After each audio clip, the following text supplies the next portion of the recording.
کانون هنرمندان صدای دانشگاه دامغان تقدیم می‌کند. Hello dear friends, welcome back to Ancient Echoes podcasts.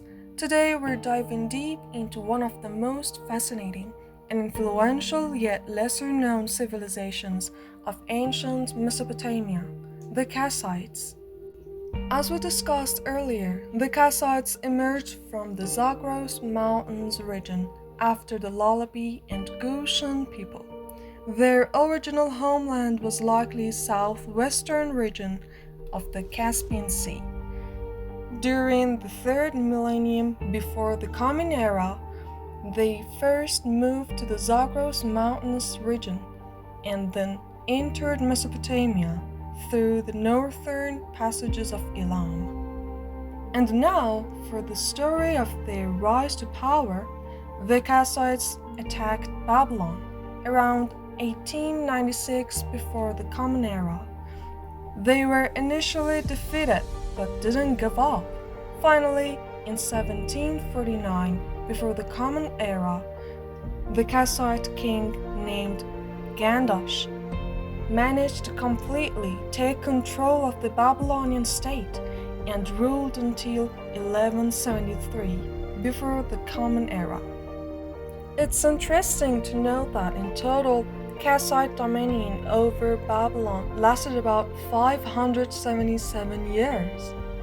What makes them particularly fascinating is how they adapted and evolved. While they started as a mountain-dwelling people, they transformed into sophisticated urban rulers who would dominate Babylon for nearly 6 centuries. Here's where things get really interesting.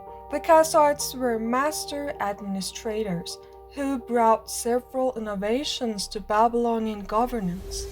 They introduced a new land management system called Kuduro. These were boundary stones that served as land deeds and property records.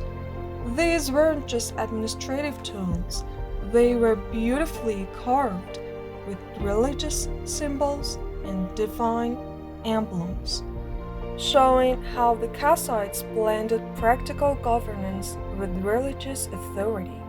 The Kassites were also fascinating in how they approached cultural integration. Instead of imposing their culture on Babylon, they largely adopted Babylonian customs while maintaining some of their unique traditions. They kept their own royal titles and names but used Babylonian religious and cultural practices. This cultural flexibility was probably one key to their long-lasting rule.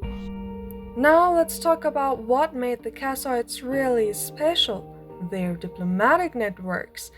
The Kassites were basically the ancient world's master diplomats. They maintained extensive diplomatic relationships with the Egyptian New Kingdom. There are actual diplomatic letters between Kassite kings and Egyptian pharaohs, the Hittite Empire in Anatolia, the Mitanni Kingdom, and various Elamite dynasties. They were particularly known for their horse breeding expertise and horse trading networks. This wasn't just about commerce. Horses were crucial for military power and prestige in their ancient Near East. The Kassites essentially ran the ancient world's most prestigious horse breeding program. Let's know something fascinating about their religious practices. While they adopted Babylonian gods, they added their own twist. Their worship of horses as divine symbols wasn't previously common in Babylon, showing their Indo-European connections. In fact, this shows that the Kassites had connections with the Hittite and Mitanni tribes.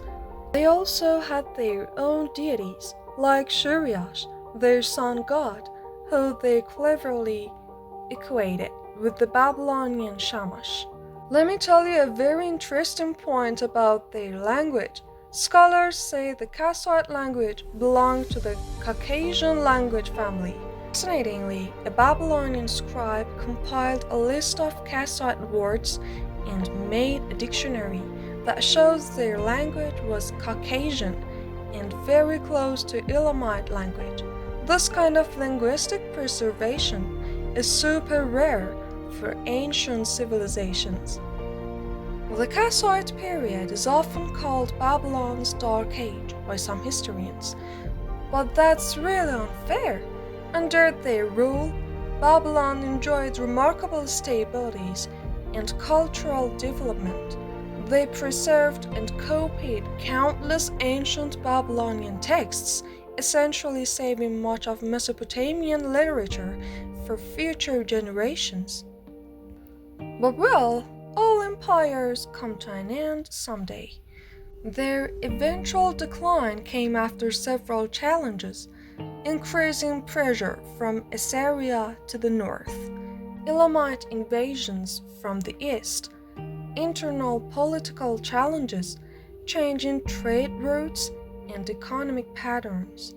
The final blow came in 1171 before the Common Era, when Kutir-Nahant, the famous king of Elam, attacked Babylon and defeated the last Kassuite king.